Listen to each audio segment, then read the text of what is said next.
can treat you better than he can. And any girl like you deserves a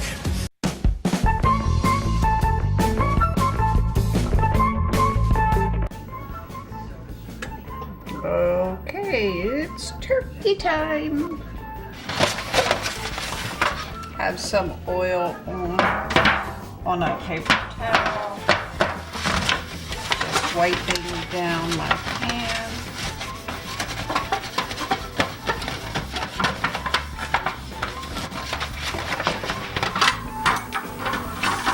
And just getting the pan ready to put the turkey bags in, just in case any of the juice leaks out of the bag. Now this is a roasting bag. You pick it up in any food store, any Walmart, any place like that. A tablespoon. You put One tablespoon of flour. Yep, 1 tablespoon of flour in your bag.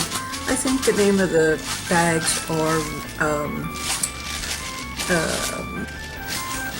okay, so getting the bag ready, there is some preparing you need to do before you put your turkey in the bag. Getting some flour, which I told you would be 1 tablespoon of flour that you put into the bag. This is the flour. Just gonna measure out 1 tablespoon.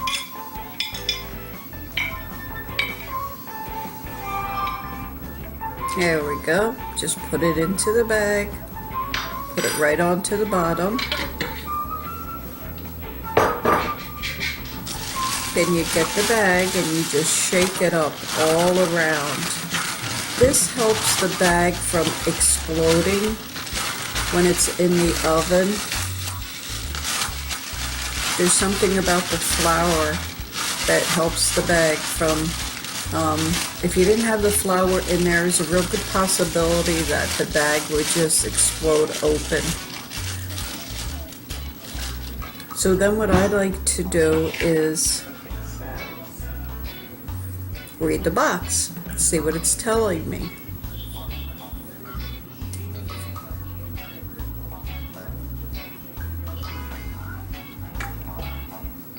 Yep, Reynolds.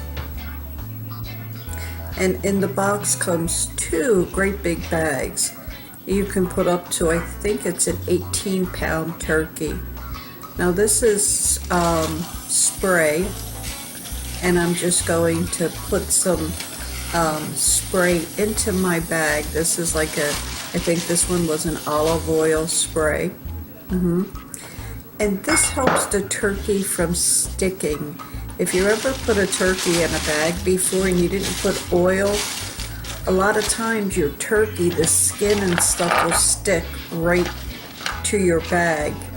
And if you have the oil on there, it will not happen. So you preheat your oven to 350 degrees.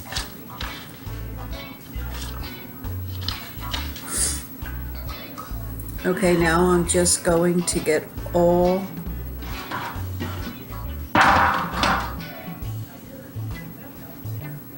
my seasonings together.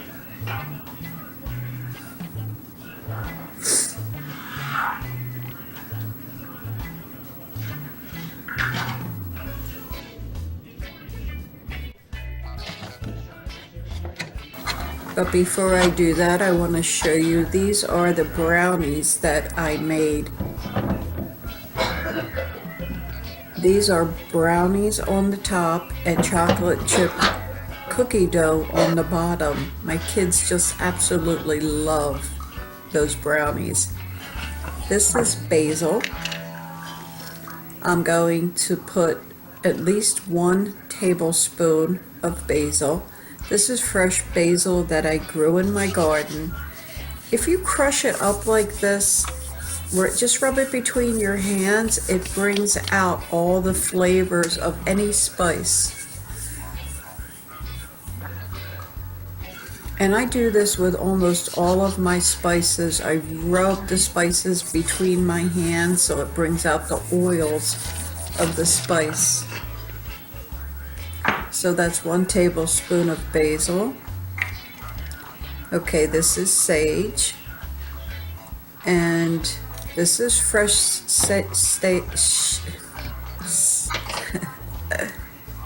sage too. And this also came out of my garden. And I grinded this all up. It's beautiful. Very fragrant. Has a very, very nice, strong smell, which you want when you're making turkey. So I put a tablespoon of sage.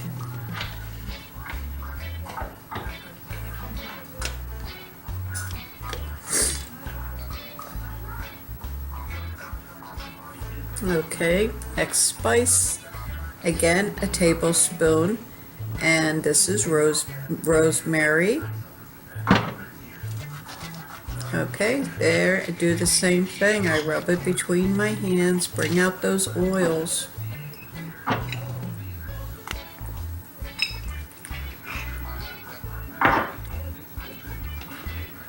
Now I have poultry seasoning. When you're cooking a turkey or any kind of poultry, if you have this poultry seasoning, it just kicks it up to the next level. This is just a garlic, it's like it has all kinds of spices, garlic, and it's just a delicious spice. And you don't have to have that by any means. Just put garlic and onion powder or whatever your likings is. Okay, now I'm putting a half a stick of butter, and this is real butter. I put that into the microwave and I start melting.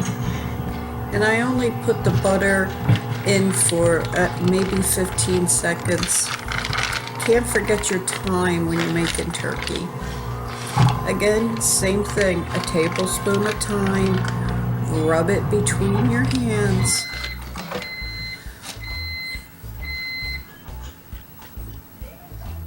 Or not, I didn't do it that time, okay?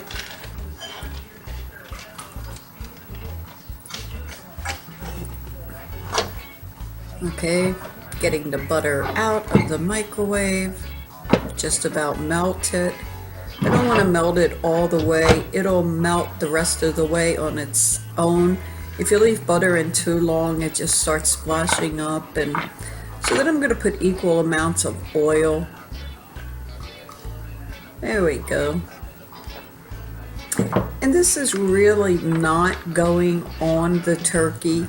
You're just going to baste the turkey, the skin and everything, in order to... A lot of people, believe it or not, they eat the skin. And you want your turkey to look very crispy on the outside.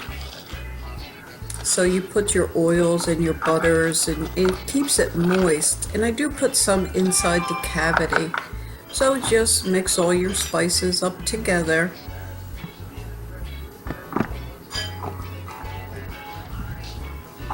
And then this is a must.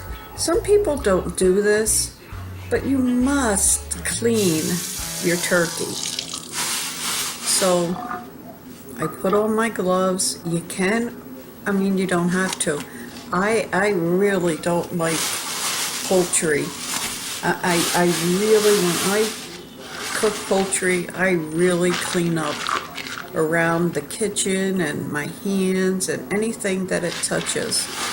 So I'm making 2 turkey breasts. This was a 9-pound turkey breast. And the reason we're doing turkey breast, believe it or not, was because I did not want to cook a turkey. I did not want, because I don't eat meat, and this just, for me, is not a pleasant experience, but I do it because of my kids, of course. And I just didn't want to get into the great big turkey with all the gizzards and everything inside. So I thought this would be a, if you want to say more pleasant way to have to cook a turkey, but it really wasn't. I mean, you do it because you have to for your family. Now watch, you always have to get rid of all that blood inside, and that's been sitting stagnant to me. I mean, some people put it right into the oven like this, and I've seen, where they say to do that, just put it right into the oven, because the oven kills all the bacteria and stuff. And by cleaning your turkeys and your chicken, you have more of a chance of getting bacteria from the chicken or turkey, because you're getting it all over your kitchen. But for me, you have to clean it. So yeah, it's a mess, but get rid of all that blood and all that yucky stuff inside. So I'm just letting it drain a second, getting rid of all the baggage that it came in.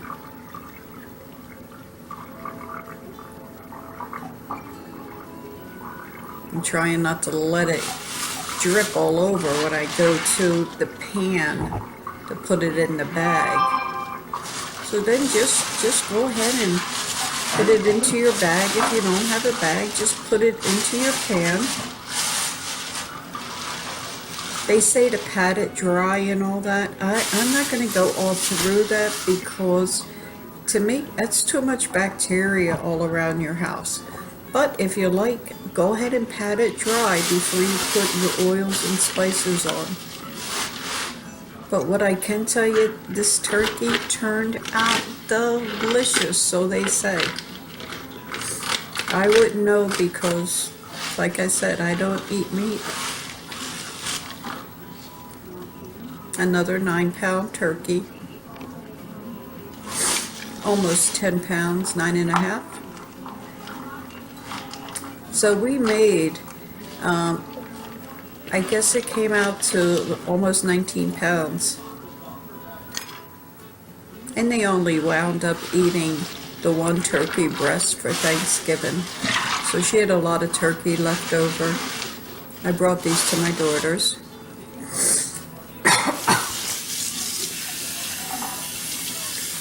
Rinse out all that cavity. I'm smelling it to make sure that it doesn't have an odor. And you want to do that. It's poultry. I mean, make sure your poultry is good.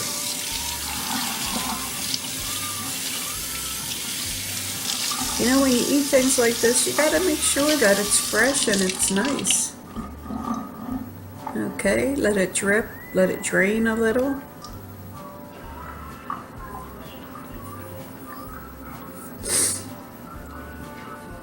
I'm going to put it on top of the papers that I put into the other side of the sink. Okay, I have my base, the oils, and all I do is I took my hand and I rubbed it all over the turkey breast, because again, I don't want to make a real big mess with the turkey drippings. And to tell you the truth, my brush that I normally brush things with, that I base things with, because I'm getting ready to move, I have everything packed up. So I had no choice but to use my hand. But it turned out great. Everybody raved over this turkey breast when they were done. So just rub-a-dub-dub that whole turkey. Make sure you get every spot. I get inside the cavity. Then I'm going to get my spices. Put it in the cavity, and then put the spices all over the whole turkey.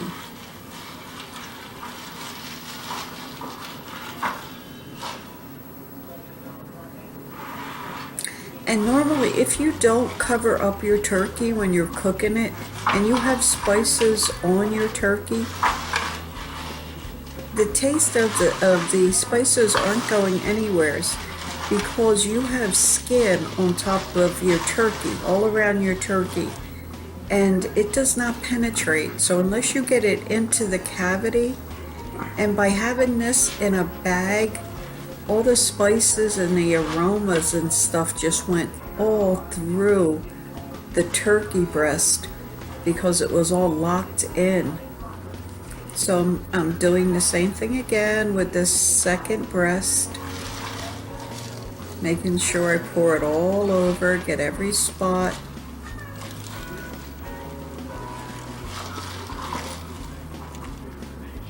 Pour it in the cavity. Okay, and then take the rest of the rub and just rub-a-dub-dub all over that turkey breast. And they said the turkey was extremely moist by cooking it in this bag. I don't normally, I mean, it's been so long since I made a turkey breast or a turkey.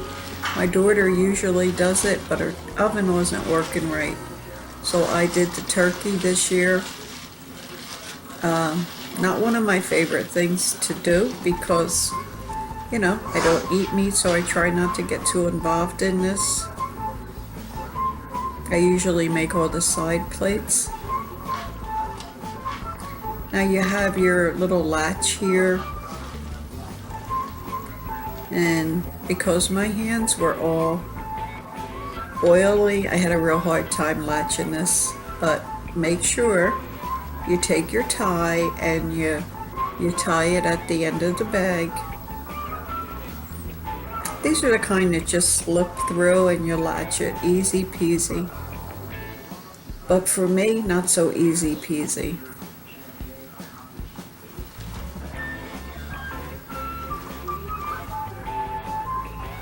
We'll get it eventually.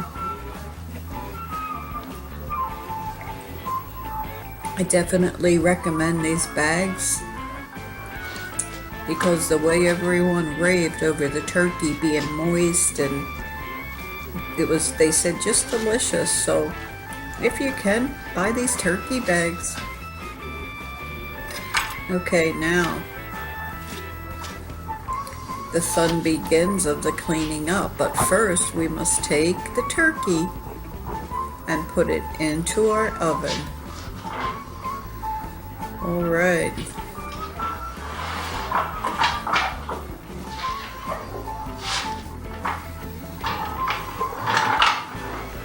Just slip it right in.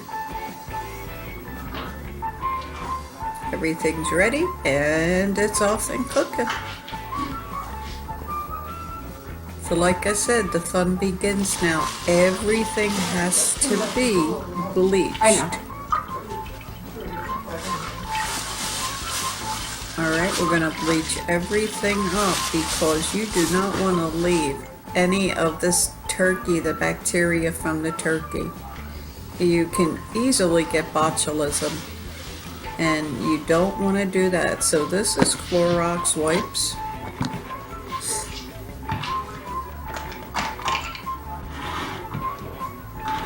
And I really should have put a new set of gloves on for using when I use these wipes, because I wound up getting cuts all over my hands because it's so strong, the bleach. So I definitely recommend using gloves when you're using any kind of bleach near your hands. Okay, so now you're going to start cleaning thoroughly. Get all that blood and drippings from the turkey out of your sink. Now start wiping everything down. Anything that you think you may have touched.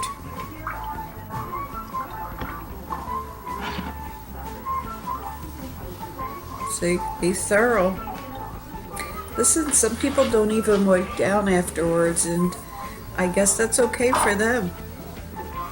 Am I going overboard? I don't think so. I don't really think so. Not when it comes to any kind of poultry. When you have hamburger, anything like that, you don't have to be as safe as you do with poultry. I don't think so anyway.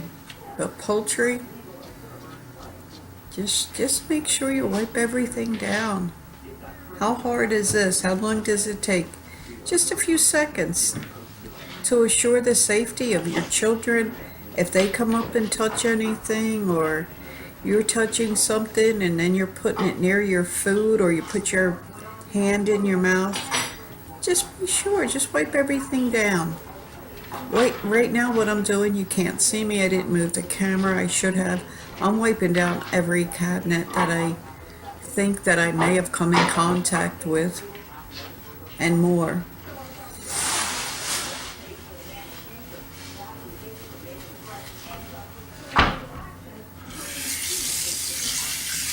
So now I'm just making sure I rinse everything well again.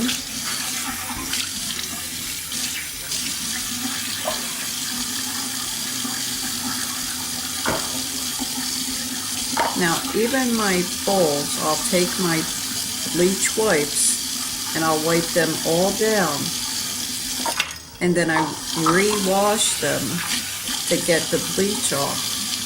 But I want to kill that bacteria. Am I going overboard? I don't think so. Stay easy peasy. 2 seconds, man. Do it. Don't get sick. Take care of yourself and your family. Okay, so now I clean everything up. I get a different piece of paper towel because I don't want to use my sponge. And I just make sure I wipe everything down. There we go. It's nice and clean and all sterilized. Make sure you rinse it well afterwards.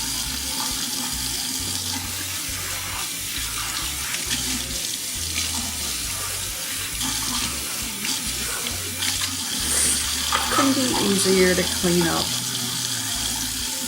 Yeah, it takes a few minutes, but so worth it.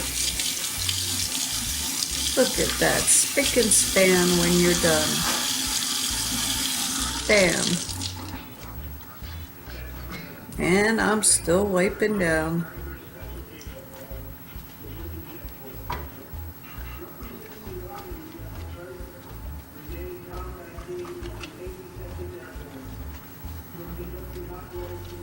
Okay, none of that bacteria is getting away from me, that's for sure. Remember, use gloves when you wear anything like that, when you use anything like that, because believe me, I'm paying the price right now with my hands. There you go, that's it, easy peasy, and it's all done.